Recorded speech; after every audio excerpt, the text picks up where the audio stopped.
Hello everyone, this is Joe from Huha. I'm now sharing you our two different production line for the cable coiling.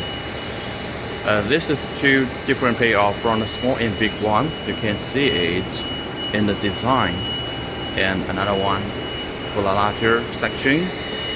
And this is two different accumulator. One is a vertical dancer and another one is accumulator in horizontal.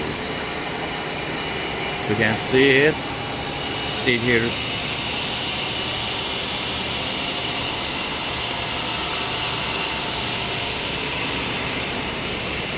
This one is 4 straps to design,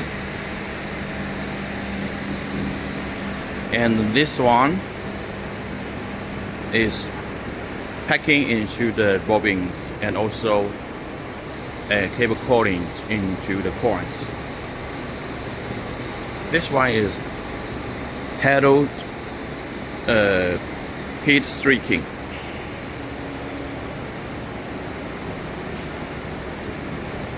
This one packing is 4 tabs. Another one is for the optical, and this is another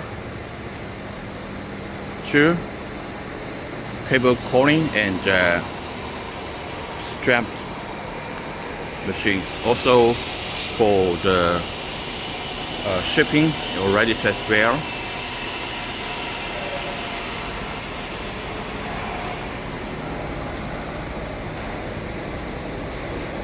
And if you have any comments, that you can leave your message to us.